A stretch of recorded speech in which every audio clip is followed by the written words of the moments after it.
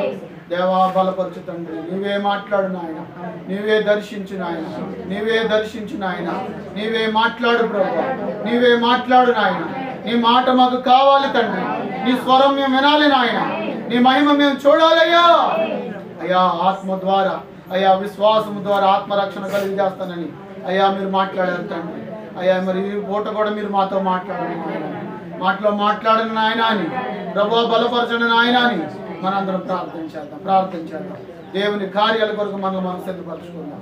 మన మధ్యలో ఉన్న తల్లిగారు, మన మధ్యలో ఉన్నటువంటి తల్లిగారు నాగవేణి గారు మనల్ని ప్రార్థన నడిపిస్తారు.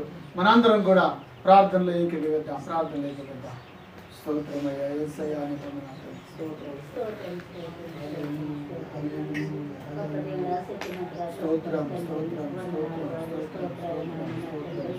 దేవానికి వందనాలు, స్తోత్రాలు తండ్రి. ఇంతవరకు ప్రభు అన్న తండ్రి నాయన పాటల మీరు తోడై ఉన్నారు, ప్రార్థనలు తోడై ఉన్నారు ప్రభు అని స్తోత్రములు నాయన. యేసయ్యానికి స్తోత్రములు నాయన తండ్రి. వాక్యం చెప్పినప్పుడు ప్రభు దయచేయండి మరి ప్రభు, అయ్యా ఎన్నికల హృదయం మాకు దయచేయండి ప్రభు అని స్తోత్రములు నాయన తండ్రి. నేను చుట్టూ మీరు ప్రభు అని స్తోత్రములు నాయన. కంచి ప్రభు నా తండ్రి మందిరం చుట్టూ మీరు తండ్రి. అయ్యా రానండ బిడ్డల సకలు తోడుకోండి ప్రభు అని స్తోత్రములు నాయన. యేసయ్యా గొప్ప దేవుడా, శక్తిమంతుడు అయ్యా నా తండ్రి, స్తోత్రాలు నాయన నా తండ్రి. అయ్యా నా తండ్రి ఇక్కడ కూర్చొని ఉన్న బిడ్డలందరినీ బలపరచండి తండ్రి. ఏ బిడ్డలకి ఏ కష్టాలు, ఏ బాధతో ఉన్నారు ప్రభు, ఏ ఇబ్బందితో ఉన్నారు మీరే తెచ్చింది ప్రభు అని స్తోత్రములు. బిడ్డలందరికీ సంపూర్ణమైన ఆరోగ్యం దయచేయండి స్తోత్రాలు. ఏ బిడ్డకి అవసరతలో మీరు తీర్చండి ప్రభు, అవసరతలు ఎరుగున్న దేవుడు తండ్రి స్తోత్రములు. ఎరుగున్న దేవుడు అయ్యాని స్తోత్రములు. అయ్యాని స్తోత్రములు. వాతావరణం సాధనలో వచ్చిండు ప్రభు అని స్తోత్రములు. ఎస్ఐని స్తోత్రములు.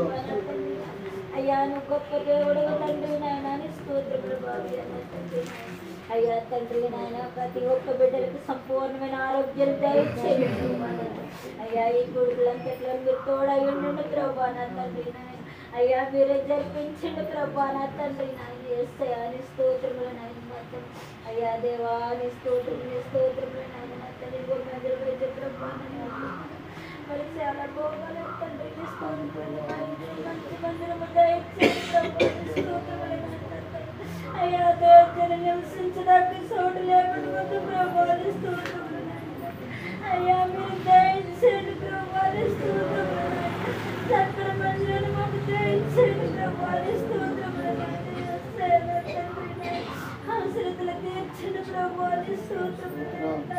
నాయకులతో మీరు మాట్లాడిన దేవాలు స్తోత్రాలు. అయ్యా హృదయం మార్చండి ప్రభావాలు స్తోత్రములు. అలా అందరి ప్రభావ సహకారంగా ఉండాలి బాబు మందిరానికి తండ్రి నీ స్తోత్రాలు నాయన. అయ్యాతో మాట్లాడండి బాబు అని స్తోత్రాలు నాయన తండ్రి. అని స్తోత్రములు నాయన. ఈ మందిరం కొత్తవల తీర్చండి ప్రభు అని స్తోత్రములు నాయన తండ్రి. ఎంతకాలం చదివి స్తోత్రమని స్తోత్రాలు నాయన. ఎంతో మంది బిడ్డలు ప్రార్థించారు బాబు నాయన అని స్తోత్రములు నాయన. దేవతలు ప్రార్థిస్తూనే ఉంటారు ప్రభు నా తండ్రి నాయన. ఆయన వచ్చిన ఆయన నివసించినాక లేదు ప్రభు అని స్తోత్రములు నాయన తండ్రి. గొప్ప మందిరాన్ని దయచేయండి ప్రభు. అయ్యా నీ మందిరంలో ఉండి ప్రార్థించండి.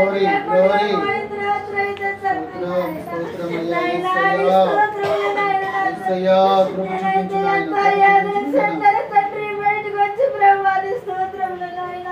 అయ్యా జిల్లాలో కూర్చుని ఉండిపోయారు తండ్రి, నీ స్తోత్రాలు నాయన. ఆయన మరి మీరు ఆలకించి మరి ఇచ్చున్నాము తండ్రి, నీ స్తోత్రములు నాయన. నా తండ్రి త్వరలోని మందిరాన్ని జ్ఞాపకం చేసుకోండి ప్రభువాని స్తోత్రములు నాయన. దేవాని స్తోత్రములు స్తోత్రములు తండ్రి. అయ్యా దేవా మందిరం ఉంటే సార్ తండ్రి, నీ స్తోత్రాలు నాయన. నా తండ్రి అయ్యా మా గ్రామానికి మందిరం ఎంతో అవసరమో తండ్రి నాయన. మేమందరం వచ్చి ప్రార్థించుకోవాలి కదా తండ్రి, నీ స్తోత్రములు నాయన. ప్రార్థించుకునే మందిరం మాకు దయచండి, గొప్ప మందిరం మాకు దయచండి బాబు స్తోత్రాలు నాయన. అయ్యా విశ్వాసంతో ఎదురు చూస్తున్నాం తండ్రి నాయన, నీ స్తోత్రాలు నాయన. మీరే నెరవేర్చిన ప్రభువాని స్తోత్రములు నాయన, నీ స్తోత్రములు ప్రభువాన తండ్రి. అయ్యా దయజనులు వచ్చి ప్రార్థన చేస్తున్నారు బాబు, ఎన్నో కూడికలు నా ప్రభువాన తండ్రి. ఈ గ్రామం కరిగే గ్రామం శ్యామం కరిగే ప్రభువాని స్తోత్రాలు నాయన. మా గ్రామానికి కొరకు ఎంతో ప్రార్థించి ఉంటున్నారు తండ్రి, నీ స్తోత్రములు నాయన. నా తండ్రి నాయన నీ స్తోత్రములు తండ్రి నాయన. మీరే ప్రభువాన తండ్రి నాయన. అయ్యా మర్చిపోయే దేవుడు కాదు తండ్రి, విడిచిపెట్టొద్దు తండ్రి, నీ స్తోత్రములు నాయన. నా తండ్రి జ్ఞాపకం చేసుకోండి తండ్రి, ఈ మందిరం జ్ఞాపకం చేసుకోండి బాబు అని స్తోత్రాలు నాయన. నా తండ్రి దేవాని స్తోత్రములు తండ్రి నాయన. యేసయ్యా తండ్రి నాయన. బాబు నా తండ్రి దేశాలు ఉన్న బిడ్డలందరినీ జ్ఞాపకం చేసుకోండి తండ్రి. ఏ బిడ్డలు ఏ కష్టంతో ఉన్నారో బాధలతో ఉన్నారో తండ్రి, ఇరుకు ఇబ్బందులు మీరు తీర్చండి ప్రభు. నా తండ్రి ప్రతి ఒక్క బిడ్డను క్షేమంగా ఉంచండి తండ్రి. దేవాని స్తోత్రములు తండ్రి నాయన. నాకు చేర్చుకుంటారు నా దేశంలో ప్రార్థించి అడిగి వేడుకుంటున్నాను పరమ తండ్రి. ఆమేన్. మన ప్రార్థన ఆలకించిన యేసయ్యకు స్తోత్రాలు చెబుదాం. స్తోత్రం స్తోత్రం స్తోత్రం స్తోత్రం. హల్లెలూయా. దేవునికి మహిమ కలుగును గాక. నా హృదయపూర్వకమైన వందనాలండి. దేవుడు చాలా అద్భుతమైన రీతిలో ఈ యొక్క ఉపవాస ఉజ్జీవ పండుగలు ప్రార్థనలు ఎంతో దేవుడు ఆశీర్వాదకరంగా జరిగిస్తూ ఉన్నాడు. అందుని బట్టి నేను దేవుని ఎంతగానో స్తుతిస్తూ ఉన్నాను. వీళ్ళరా కొద్ది మాటలు మనం దేవుని మాటలు విని దేవుని వాక్యంలో నుండి కొన్ని ఆధ్యాత్మికమైన విషయాల్ని తెలుసుకుని వాక్యంలో మనందరం బలపడి దేవుని సన్నిధిలో ముందుకు సాగడానికి మనం ప్రయత్నం చేద్దాం. దేవుడు నేను రాత్రి సమయంలో విశ్వాసం ద్వారా ఆత్మరక్షణ కలిగజేస్తానని మాట్లాడారు. ఈ రోజున లోకంలో చాలామంది మనం చూస్తూ ఉన్నాము, ఆత్మ కార్యాన్ని వాళ్ళు గ్రహించలేకపోతూ ఉన్నారు. విశ్వాసం చేసే కార్యాలు, విశ్వాసం ద్వారా జరిగే కొన్ని అద్భుతమైన కార్యాల గురించి మనం ఒక్కొక్కటిగా నేర్చుకుంటూ ఉన్నాం. మొదటిగా మనం నేర్చుకున్న విశ్వాసం ద్వారా ఆత్మ రక్షణ. దేవునికి స్తోత్రం. విశ్వాసం ద్వారా ఆత్మరక్షణ. మన జీవితంలో మన కుటుంబంలో దేవుడు ఒక బలమైన ఆశీర్వాదాన్ని, గొప్ప కార్యాన్ని ప్రభు చేయడానికి ఆయన ఎల్లప్పుడూ సిద్ధంగా ఉన్నాడు. మన ఆత్మను రక్షించడానికి ఆయన సిద్ధంగా ఉన్నాడు. నిన్నటి రాత్రి సమయంలో మనం నేర్చుకున్నాం. ఆ యొక్క లూదియా అనబడుతున్నటువంటి తల్లిగారు ఆ వాక్యం వింటున్నప్పుడు ఆమె హృదయము తెరవబడింది. తాను తన కుటుంబం కూడా రక్షించబడినట్లుగా, వారి కుటుంబాలు వారి ఆత్మలు రక్షణ కొరకు సిద్ధపడినట్లుగా మనము వాక్యంలో చూస్తూ ఉన్నాం. ఆ తర్వాత మనము పౌలు శీలను తీసుకెళ్ళి చెరసాలలో బంధించేసినప్పుడు ఏమండి ఎన్నో ఇబ్బందులు పడ్డారు. వాళ్ళు కొట్టబడ్డారు, ఏడ్చబడ్డారు, ఏమండి చాలా కొరడాలతో కొట్టబడ్డారు, చాలా భయంకరంగా వాళ్ళని చిత్రహింసలు పెట్టారు. అయినప్పటికీ వాళ్ళు ఆ చెరసాల్లో ఉండి దేవుణ్ణి మధ్యరాత్రి వేళ స్తుతించుచు పాటలు పాడుచూ ఉండగా మహాభూకంపం అక్కడ కలిగింది. దేవుడు బలమైన కార్యం అక్కడ చేశాడు.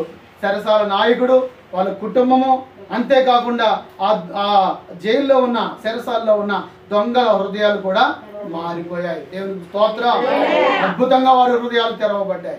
కారణం ఏంటంటే వారు ఆత్మ ద్వారా, విశ్వాసము ద్వారా ఆత్మరక్షణ కొరకు వాళ్ళు దేవుని సందులో సిద్ధపడ్డారు. అవును, నువ్వు విశ్వాసం ఉంచితే విశ్వాసం ద్వారా నీ కుటుంబంలో ఉన్న ప్రతి బిడ్డను దేవుడు రక్షణ కొరకు సిద్ధపరుస్తాడు. మన బిడ్డలు, మనము, మన ఇంటి వారు రక్షించబడిన కుటుంబాలుగా మన కుటుంబాలు ఉండాలని మనం భారం కలిగి ప్రార్థన చేయాలి.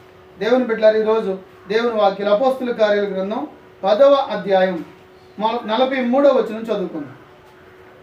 అపోస్తుల కార్యాల గ్రంథము ఆయన యందు విశ్వాసముంచు వాడెవడో వాడు ఆయన నామము మూలముగా పాప క్షమాపణ పొందునని ప్రవక్తలందరూ ఆయనను గూర్చి సాక్ష్యమిచ్చుచున్నారని. దేవునికి స్తోత్రం, హల్లెలూయా.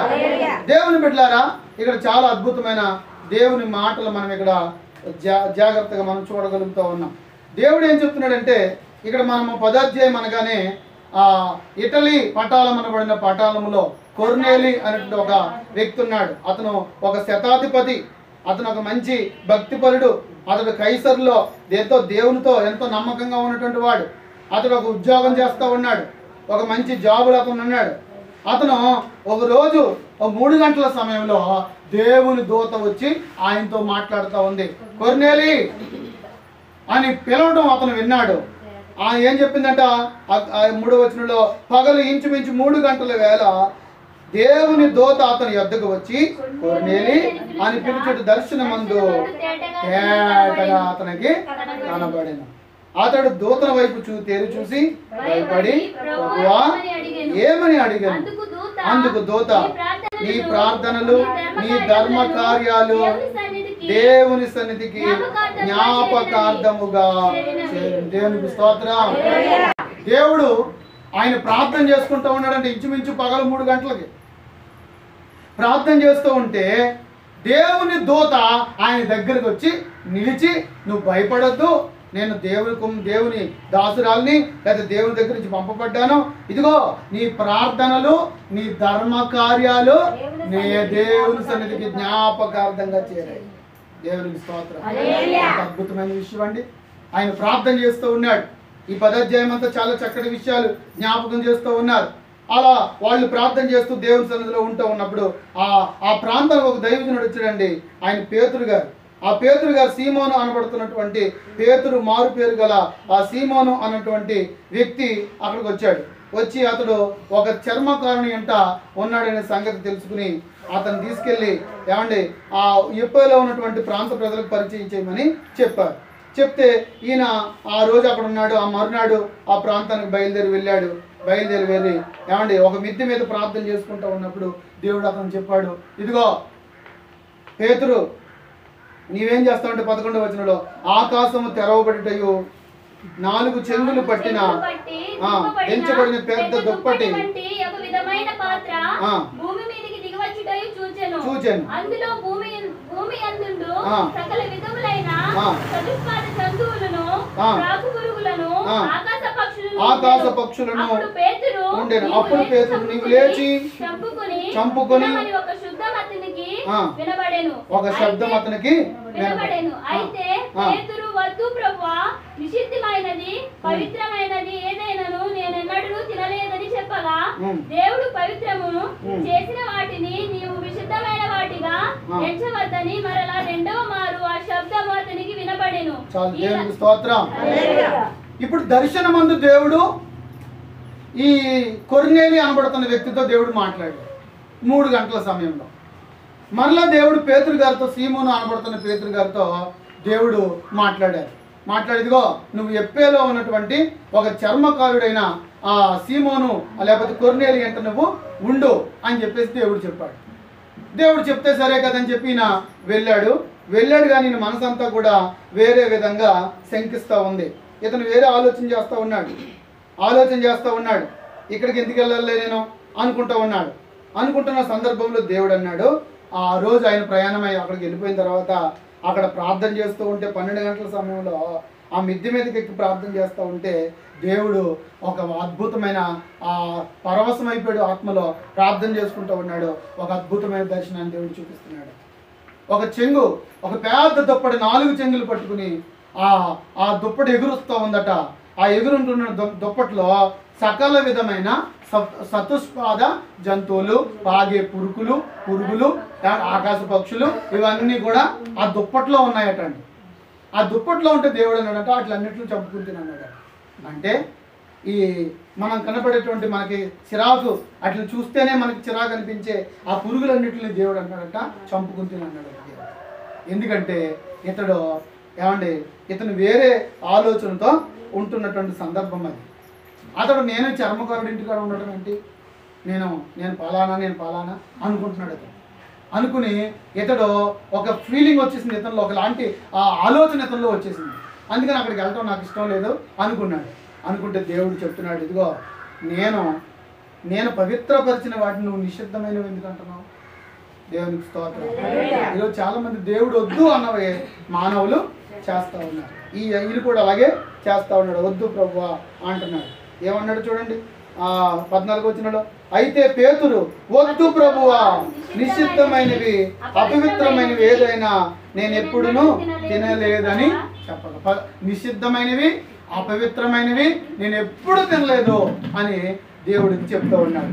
చెప్తా ఉంటే మరి నువ్వు ఎందుకు అలా చేసావు అని చెప్పి దేవుడు అతనితో చాలా స్పష్టంగా మాట్లాడుతూ ఉన్నాడు. 17లో, పేతురు తనకు కలిగిన దర్శనం ఏదై ఉన్నదని తనలో తాను ఎటు తోచక ఉండగా కొర్నేలి పంపిన మనుషుడు సీమోను ఇల్లు ఏదని విచారించి తెలుసుకుని వాకిట నిలిచి ఇంటిని వారిని పిలిచి, పేతురు అని మారు పేరు గల సీమోను ఇక్కడ దిగి ఉన్నాడా అని అడిగి, పేతురు ఆ దర్శనమును గురించి యోచించుచుండగా ఆత్మ, ఇదిగో 3 మనుషులు నిన్ను వెతుకుచున్నారు, నీవు లేచి క్రిందకి దిగి సందేహింపక వారితో కూడా. దేవునికి స్తోత్రం. దేవుడు చెప్పాడు, ఇదిగో ఆడు చర్మకారుడా, లేకపోతే చర్మాలు ఉలుచుకుంటున్నవాడా, లేకపోతే ఇంకో పని చేస్తున్నవాడా, అది నీకు అనవసరం, నువ్వు అతను కూడా వెళ్ళు అని దేవుడు చెప్పాడు. ఇతను కొంచెం ఫీల్ అయ్యాడు, నేను అక్కడికి వెళ్ళడం ఏంటనుకో. అందుకే దేవుడు 3 మనుషులు నీ దగ్గరికి వచ్చారు, నువ్వు మేడ నుంచి కిందకి దిగి నువ్వు అతను కూడా అర్జెంటుగా అతను కూడా నువ్వు వెళ్ళు అని అన్నాడు. వెళ్ళాను కానీ అతను తీసుకుని వెళ్ళాడు. తీసుకుని వెళ్ళిన తర్వాత ఏమండి, ఈ కొర్నేలు గారు తనతో ఉన్న కొలీగ్స్ అందరినీ, అంటే తనతో పాటు ఉద్యోగం చేస్తున్న వాళ్ళని, తన ముఖ్య స్నేహితుల్ని, తన ఇంటి వారిని అందరిని కూడా పిలిపించుకుని ఒక చోట కూర్చోబెట్టి ఒక పెద్ద మీటింగ్ పెట్టాడు. దేవునికి స్తోత్రం. ఆ మీటింగ్ పెడితే ఆ మీటింగ్లో ఏం జరిగింది తెలుసండి?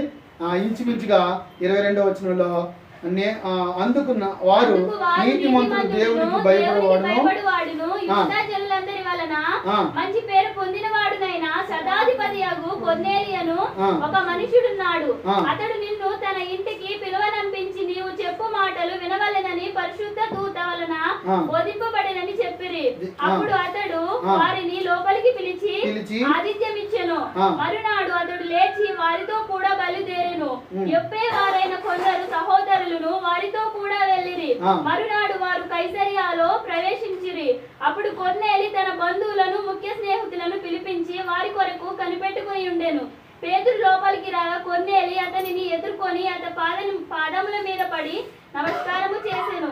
అందుకు పేతురు, నీవు లేచి లేవుము, నేను కూడా నరుడనే అని చెప్పి అతనికి లేవనెత్తి అతనితో మాట్లాడుచు లోపలికి వచ్చి అనేకులు కూడి ఉండుట చూచెను. అప్పుడు అతడు అన్యజాతి వానితో సహవాసము చేయుటయైనను అట్టి వానిని ముట్టుకొనుటయైనను యూదునికి ధర్మం కాదని మీకు తెలియను. అయితే ఏ మనుష్యుడును నిషేధింపదగిన వాడునైనను అపవిత్రుడనైనను చెప్పకూడదని దేవుడు నాకు చూపించి ఉన్నాడు. దేవునికి స్తోత్రం. హల్లెలూయా.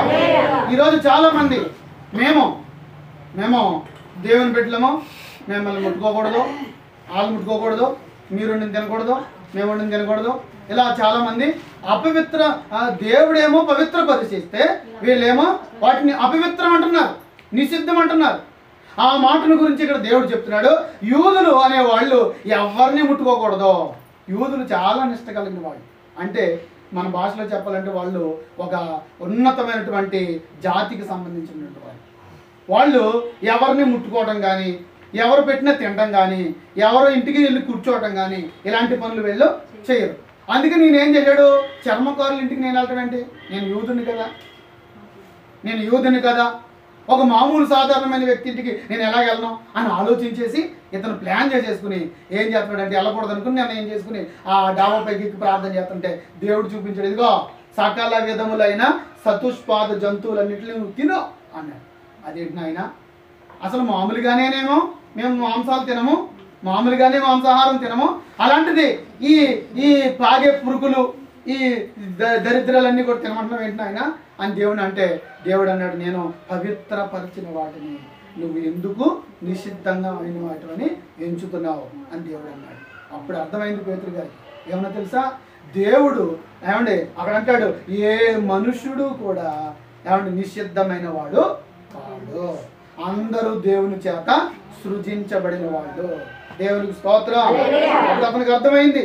ఏమన్నాడు తెలుసా చివరి మాటల్లో? అయితే ఏ మనుషుడు నిషేధించదగిన వాడైనను అపవిత్రుడైనను చెప్పకూడదని దేవుడు నాకు చూపించాడు. మొత్తం క్లియర్గా దేవుడు చూపించాడు. ఏ మనుషుడు అపవిత్రమైన వాడు కాడు, ఏ మనుషుడు నిషిద్ధమైన వాడు కాడు అనే సంగతి అర్థమైంది. దేవునికి స్తోత్రం. కొంతమందికి మామూలుగా చెప్తే అర్థం కాదు. మేము మారు మనసు పొందాము, మేము ఎవరింటికి వెళ్ళి తినకూడదు, మేము అలా చేయకూడదు, ఇలా చేయకూడదు అని కొంతమంది. ఇంకొంతమంది ఫెలోషిప్ అనేటువంటి వాళ్ళు ఉన్నారు. వాళ్ళైతే అసలు సొంత ఇంటి చుట్టాలింటికి కూడా ఎవరింటికి వెళ్ళరు. ఇలా రకరకాల బాధలు, రకరకాల సిద్ధాంత పద్ధతులు.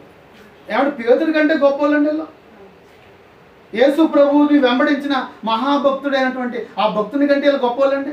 ఆ భక్తుడే చెప్తున్నాడు, ఎవ్వరూ ఏ మనుషుడు నిషేధించదగిన వాడు కానీ అపవిత్రమైన వాడు కానీ కానే కాదు, అందరూ దేవుని చేత ఏర్పరచబడ్డవాడు. 36లో ఏమన్నాడు చూడండి, 10:36లో యేసుక్రీస్తు అందరికీ ప్రభువు. యేసుక్రీస్తు అందరికీ ప్రభువు. ఆయన ద్వారా దేవుడు సమాధానకరమైన సువార్త ప్రకటించి ఇశ్రాయేలీయులకు పంపిన వర్తమానము మీరెరుగుదురు. చాలు, దేవునికి స్తోత్రం.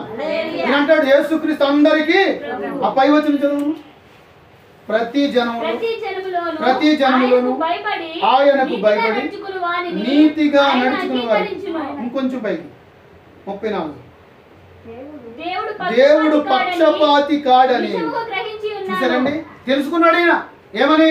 దేవుడు పక్షపాతం చూపించే దేవుడు కాదు. నన్ను ఒకలాగా, నిన్నొకలాగా, లేకపోతే ఆ ఊర్లో ఉన్న వాళ్ళు ఒకలాగా, ఈ ఊర్లో ఉన్న వాళ్ళు ఒకలాగా చూసే దేవుడు కాదు. అందరినీ ఒకే రీతిగా చూస్తూ ఉన్నాడు. అందుకే ఆయన అందరికీ ప్రభువు. హల్లెలూయా. అందరికీ ఉపకారి. ఆయన అందరినీ ఒకే రీతిగా ప్రేమిస్తూ ఉన్నాడు. అందరినీ ఒకే రీతిగా ఆయన మన జీవితంలో కార్యాలు చేస్తూ ఉన్నాడు. కాబట్టి చాలామంది చెప్తున్న మాటలని, అబద్ధ బోధలు ఇవన్నీ కూడా వాళ్ళు ఎవరో ఏదో చెప్పారని మనుషులు చెప్పింది ఆలోచిస్తున్నారు తప్ప వాక్యం చెప్పింది చాలామంది నమ్మట్లేదు. మా అయ్యగారు చెప్పారండి. మీ అయ్యగారు చెప్పారా? బైబిల్ చెప్తుందా? బైబిల్ చెప్తుంది నమ్మాలా? ఆయన సొంత సిద్ధాంత పద్ధతులు రాసుకున్న వాళ్ళ మాటలు నమ్మాలా? ఈ రోజున మానవుడు మనుషులు చెప్పిందే దైవోపదేశాలుగా పాటిస్తూ ఉన్నారు. వాళ్ళు చెప్పిందే మనం ఏం చేయాలి? దేవుని వాక్యం చెప్తుంది. వాక్య ప్రకారంగా మనము నడవాలి. వాక్యం ఏం చెప్తుంది అది చెయ్యాలి. వీళ్ళు ఏం చేస్తున్నారు తెలుసండి? ఈయన అనుకున్నాడు అందరూ ఆలవేరు ఏలవేరు ఆలవేరు ఏలవేరు ఆలవేరు ఏలవేరు అనుకుని ఈయన అలాగా ఉంటున్న ఆ సందర్భంలో దేవుడు చెప్పాడు, రే బాబు ఆలవేరు ఏలవేరు కాదు, అన్యజనులు అందరినీ కూర్చోబెట్టి అక్కడ కూర్చోబెట్టాడు. అన్ని రకాల వాళ్ళని కూర్చోబెట్టాడు. కూర్చోబెట్టి ఆయనకి సాష్టాంగ నమస్కారం చేసి, అయ్యా అయ్యా 25లో పేతురు లోపలికి రాగా కొర్నేలు అతన్ని ఎదుర్కొని అతని పాదముల మీద పడి నమస్కారం చేసి, అందుకు పేతురు నీవు లేచి నేను నీలాంటి వాడినే అని చెప్పాడు. అయితే అక్కడ ఏమంటాడు తెలుసా? ఇదిగో అన్యజనులైనటువంటి వారితో సహవాసం చేయుటకైనను అట్టి వారిని ముట్టుకొనుటకైనను యూదునికి ధర్మము కాదని మీకు తెలియదు. అయితే ఏ మనుషుడు నిషేధింపదగిన వాడు కాదు, చెప్పకూడదని దేవుడు నాకు చూపించి ఉన్నాడు. చూసారండి, దేవుడు అతనికి ఏం చేశాడండి? చూపించాడు. దేవుడు అతనితో మాట్లాడాడు. దేవుడు అతను దర్శించాడు. నాకు అన్నీ తెలుసుకునుకున్నాడు. కానీ ఆయన అప్పుడు అర్థమైంది, ఎవరు ఏ మనుషుడు కూడా నిషేధింపదగిన వాడు కాదు. మనం చాలాసార్లు ప్రతి ఒక్కరిని కూడా చాలాసార్లు చాలామందిని మనం దోషణగా దురుషిగా మాట్లాడుతూ ఉంటాం. కానీ ఏదో సందర్భంలో వాళ్ళు మనకే అవసరం అవుతారు. అందుకని మనం ఎప్పుడు కూడా ఎవరిని కూడా ఏమంటే మనం దోషణగా చూడకూడదు. దేవుడు అందరినీ సృష్టించాడు. దేవుడు అందరినీ తయారు చేశాడు. ప్రతి ఒక్కరికి దేవుడు ఒకే రకంగా ఆయన కృపను అనుగ్రహిస్తూ ఉన్నాడు. కాబట్టి ప్రియమైన వాళ్ళారా, దైవజనుడు చెప్పినటువంటి ఆ మాటలందరూ విన్నారట.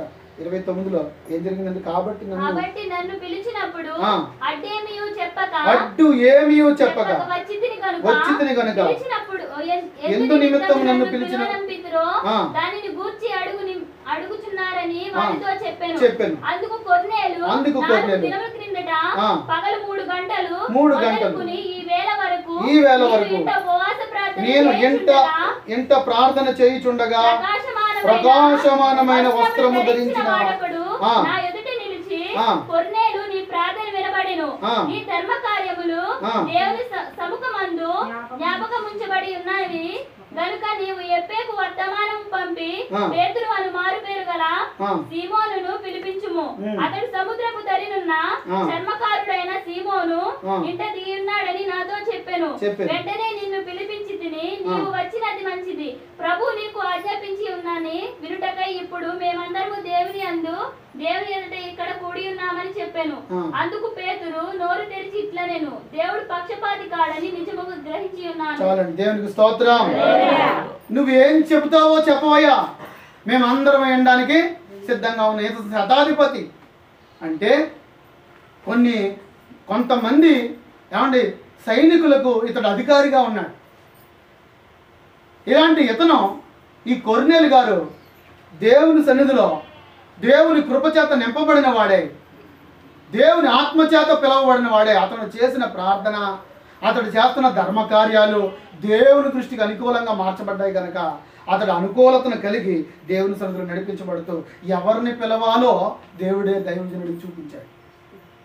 ఆ దైవజనుడిని తీసుకొచ్చాడు, ఇంటికి పిలిపించాడు. అక్కడ అంటాడండి, ఆ మాట నాకు బాగా నచ్చింది. ఏంటో తెలుసా? ప్రభువు నీకు ఆజ్ఞాపించినవన్నీ వినుటకే ఇప్పుడు మేమందరము ఇక్కడ దేవుని ఎదుట ఇక్కడ కూడి ఉన్నామని చెప్పాడు. దేవునికి ఏం చెప్పాడో అది మాకు చెప్పు అంటున్నాడండి. దేవునికి స్తోత్రం. మనం ఏదైనా చిన్న ఏమండి మన లోకంలో చాలామంది ఏదైనా చిన్న జాబ్ చేస్తున్నారు అనుకోండి, ఇంకా వాళ్ళు మనం పట్టుకోలేము.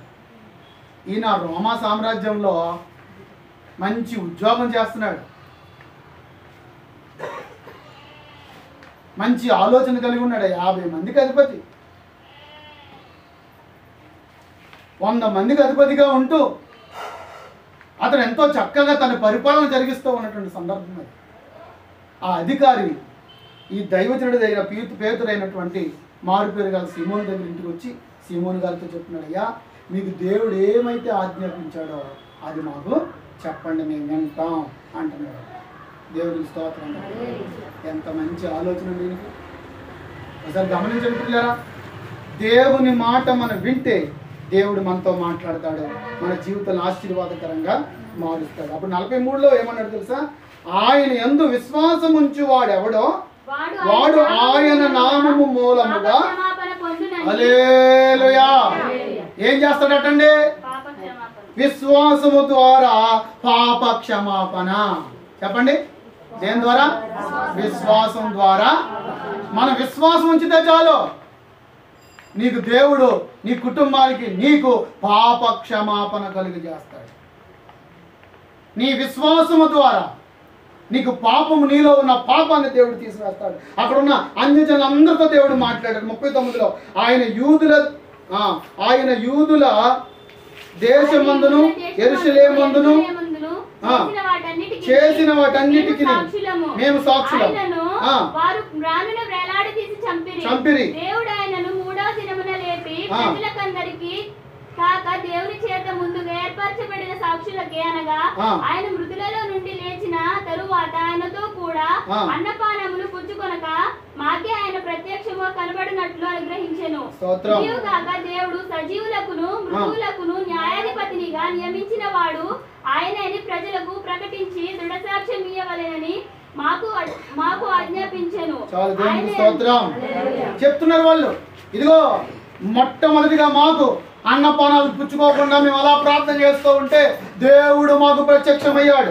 మృతులలో నుండి ఆయన సజీవుడిగా ప్రత్యక్షమై మన జీవితాలకి, మనలో ఉన్న మృతతుల్యమైన జీవితాలను తీసివేసి మన జీవితాలకి దేవుడు పాప క్షమాపణ కలిగి చేశాడు.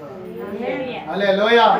విశ్వాసము ద్వారా వాళ్ళందరికీ చెప్తున్నాడు, యూదులు అయిన వారితో, అన్యజనులు అయిన వారితో చెప్తున్నాడు, అమ్మా అయ్యలారా, దేవుని బిడ్డలారా, పేతురు గారు చెప్తున్నారు, సీమోన్ గారు, ఇదిగో మీరందరూ కూడా ప్రభువుని విశ్వాసం ఉంచితే మీలో ఉన్న పాపాలన్నీ క్షమించబడతాయి. హల్లెలూయా.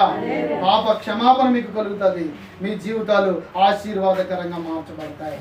చూడండి దేవుని వాక్యంలో లూకాసు వార్త గ్రంథం 24వ అధ్యాయం 47వ వచనం చదువుకున్నాం. లూకాసు వార్త గ్రంథము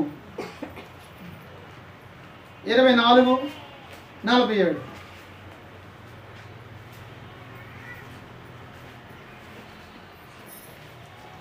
లూకా సువార్త గ్రంథము 24:47.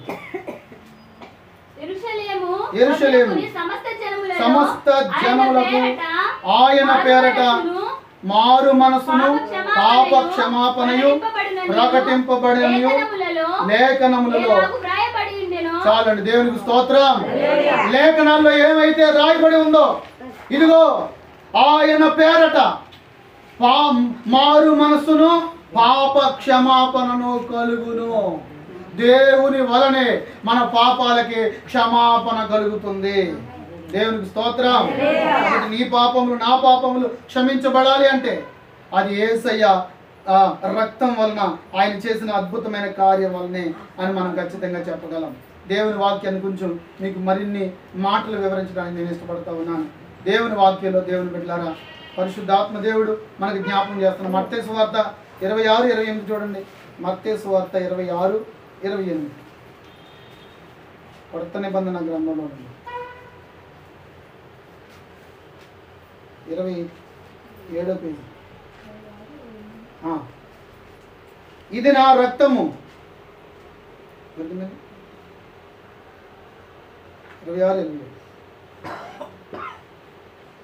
అట్లయితే నీవు నా సొమ్ము సహకారుల మత్తయి 26:27. మత్తయి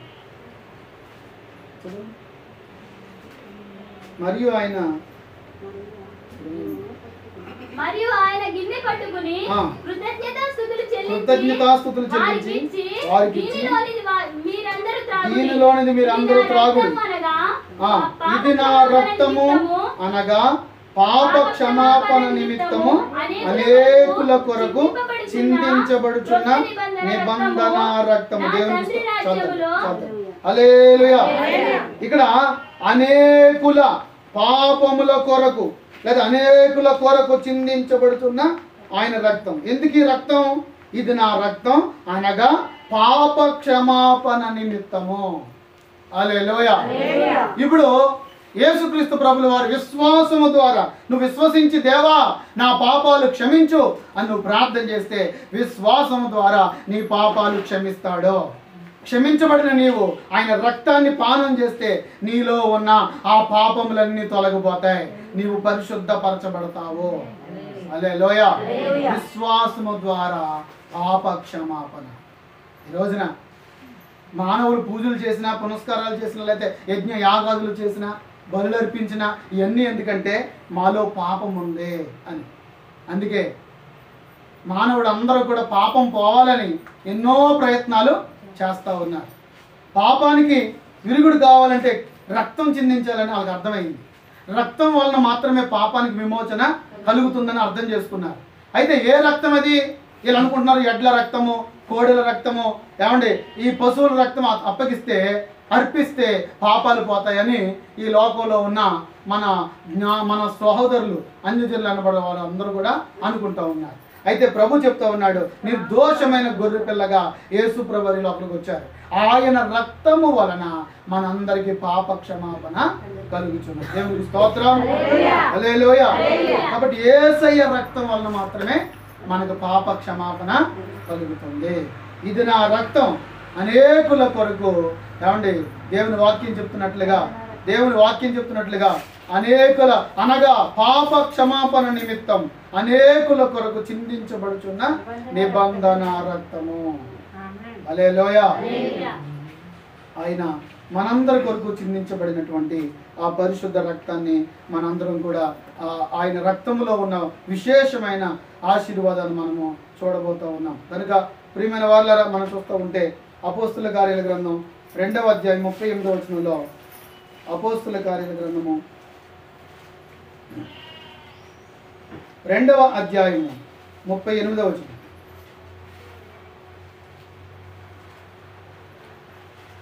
పేతురు మీరు మారు మనసు పొంది పాప క్షమాపణ నిమిత్తం ప్రతివాడు యేసుక్రీస్తు నామమున బాప్తిస్మము పొందుడి, అప్పుడు మీరు వరము పొందుదురు. చాలండి, దేవునికి స్తోత్రం. 2:38 ప్రకారం ప్రభు చెప్తున్న మాట, మీరు పేతురు గారు చెప్తున్నారు, మీరు మారు మనస్సు పొంది పాప క్షమాపణ నిమిత్తం. మారు మనసు పొందిన తర్వాత ఏం జరగాల? పాప క్షమాపణ నిమిత్తం బాప్తిసం తీసుకోవాలి. అసలు బాప్తిసం అంటే మారు మనసు వేరు, బాప్తిసం వేరు. ఈరోజు చాలా మందికి బాప్తిసం తీసుకుంటే మారు మనసు వచ్చేది అనుకుంటున్నారు చాలా మంది. ఫస్ట్ మనం మారు మనసు పొందాలి, ఆ తర్వాత మనం పాపముల నిమిత్తం, పాప క్షమాపణ నిమిత్తమైన బాప్తిస్మం మనం పొందుకోవాలి. దేవునికి స్తోత్రం. మనందరం కూడా బాప్తిసం పొందుకున్నాం, మన పాపాలు క్షమించబడ్డాయని నమ్మ, మన పాపాలకి మన మీద వెలుబడి చెయ్యవు, పాపానికి ఏమాత్రం మనలో అధికారము లేదు. దేవునికి స్తోత్రం. సాతానికి అధికారం లేదు మన మీద, ఎందుకంటే మనందరం కూడా యేసయ్య రక్తములో కడగబడిన వారు. ఇంకా కొంతమంది ఇంకా రక్షించబడి కూడా బాప్తిసం పొందుకు కూడా లోకంలో చాలా ఆచార సిద్ధాంత పద్ధతులు పాటిస్తూ ఉన్నారు. మనం పాపాలు క్షమించబడ్డాయి, మరలా మనము ఆ పాపాల వైపు వెళ్ళకూడదు, చూడకూడదు, పాపముల వైపు తిరగకూడదు. హల్లెలూయా. ఎందుకో తెలుసండి, ఈ పాపం మన జీవితాలని ఏమంటే నాశనం చేస్తుంది. కాబట్టి ఇదిగో మారు మనసు నిమిత్తం లేదా మారు మనసు పొంది పాప క్షమాపణ నిమిత్తం ప్రతి వాడు యేసుక్రీస్తు నామమున బాప్తిస్మము పొందుడు. యేసుక్రీస్తు నామములో మనం బాప్తిస్మం పొందాలి. మన పాపాలు క్షమించబడ్డాయని నిశ్చయత కలిగి, మన పాపాలు తీసివేయబడ్డాయని నిశ్చయత నీలో నాలో రావాలి. మరలా మనం పాపాలు చేస్తున్నామని పాపం కొరకు మనం వెళ్ళేవారుగా మనము ఉండకూడదు. దేవునికి స్తోత్రం. హల్లెలూయా. దేవుని వాక్యంలో మనం మరొక మాట చూస్తాం. చూడండి, అపోస్తుల కార్యాలు 13:38.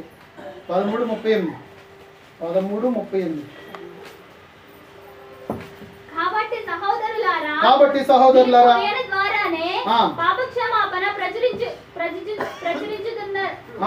ప్రచురమగుచున్నదనియు ధర్మశాస్త్రము వలన ఏ విషయములలో నీతిమంతులుగా తీర్చబడలేక పోతిరో ఆ విషయమన్నిటిలోను ప్రతివాడును ఈయన వలననే నీతిమంతుడుగా తీర్చబడుననియు మీకు తెలియగాక.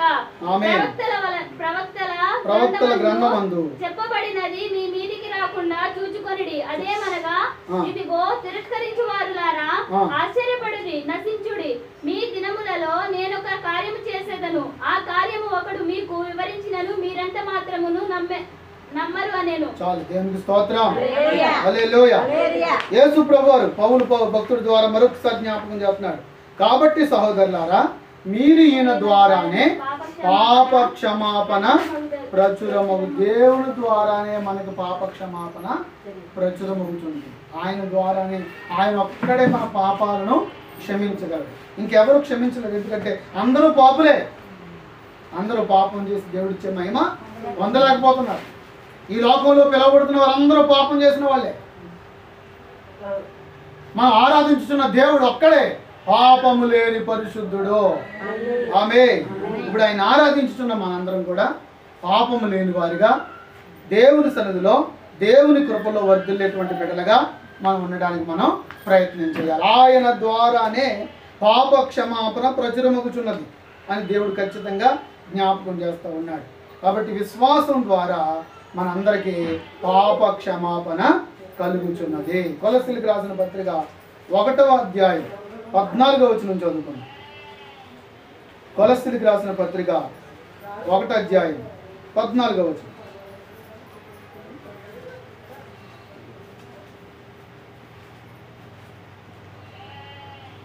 ఒకటి 14, 182వ పేజీ.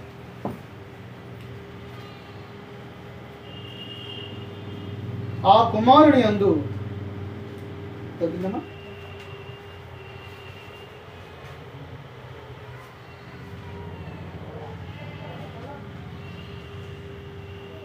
కొలస్సీ 1:14.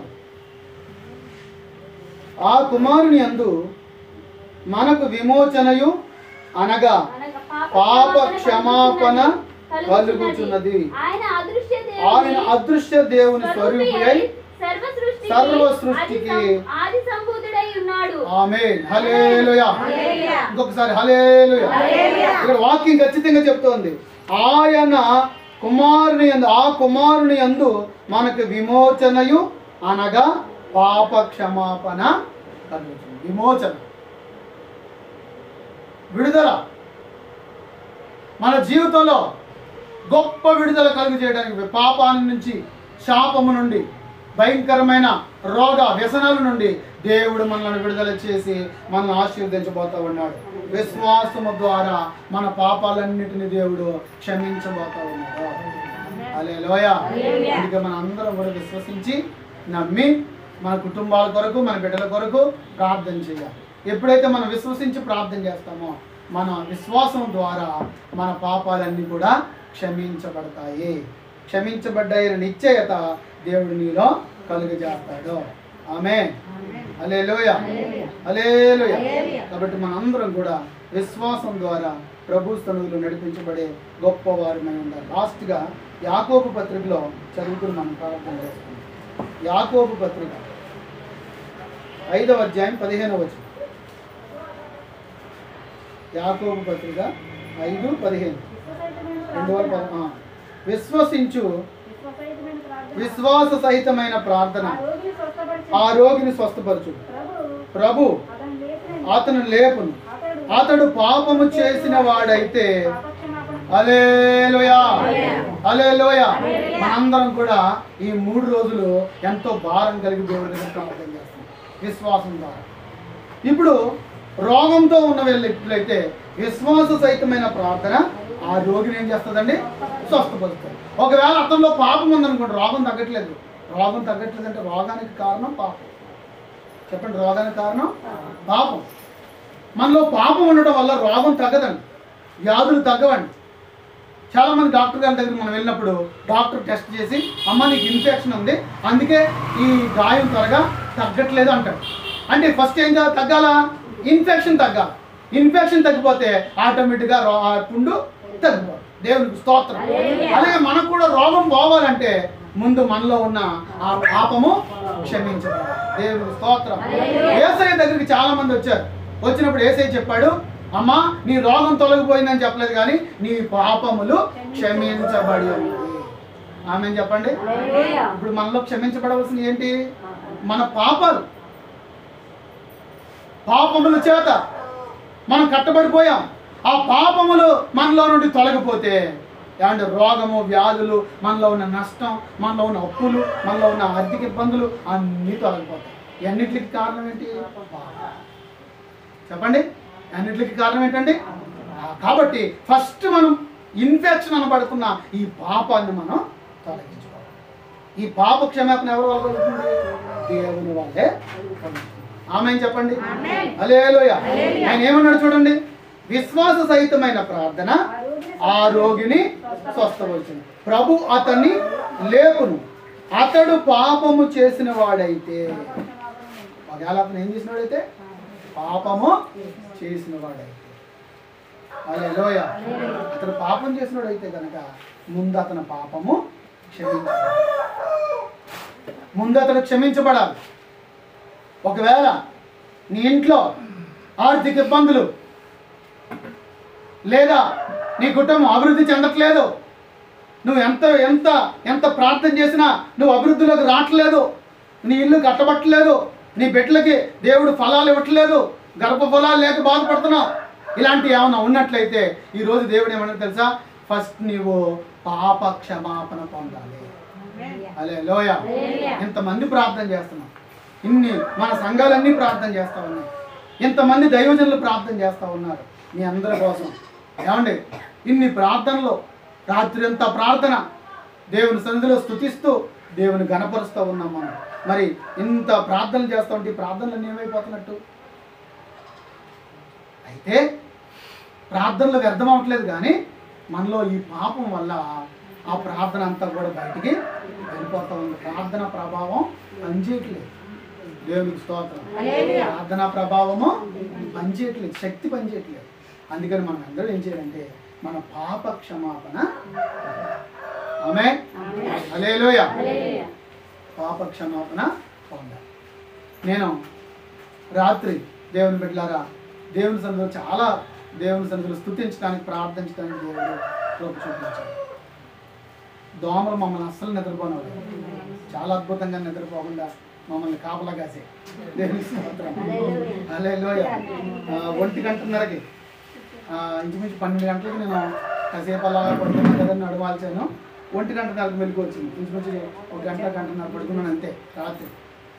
ఇక తెల్లవారులు దేవునికి స్తోత్రం. ఆ పైకి వెళ్ళాను. పైకి 5 ఎప్పుడు అయిపోతుందని చూస్తా ఉన్నాను. 5 అయిపోయింది. వర్షం ఏమి తగ్గట్లేదు. వాతావరణం ఏమో చాలా ఇబ్బందికరంగా ఉంది. అలాగా ఏంటని నేను చాలా గలిబిలు అయిపోతా ప్రార్థన చేస్తూ ఉన్నాను. ఇంకొచ్చేలాగా ఎవరు కనబడట్లేదు, కరెంటు లేదు అని నేను చాలా బాధపడ్డాను. అలాగే నేను నాకు నేనుగా ప్రార్థన చేసుకున్నాను. అలా మంచం మీద ఉన్నాను. కానీ ఇంకా అసలు నేను అనుకున్నాను అసలు మంచం ఎక్కకూడదు, నేను చెయ్యాలని చాలా ప్రయత్నాలు చేశాను. లోపలంతా వర్షం వచ్చేస్తుంది. అటు నుంచి ఇలా వర్షం వచ్చేస్తుంది, ఈ పక్క నుంచి వర్షం వచ్చేస్తుంది, ఈ పక్క నుంచి వర్షం వచ్చేస్తుంది. 3 గంటలకి ఎవరు మన ఇసాక్ గారు వచ్చారు. వచ్చాను పాస్టర్ గారు వాళ్ళు చల్లడి కొట్టేద్దండి, వర్షం వచ్చేద్దండి. అప్పుడు ఇంకా చిన్నట్లు వస్తున్నాయి, పెద్దగా రాలేదు. నేను రానండి పర్లేదండి ఏదో రకంగా అడ్జస్ట్ అయిపోయి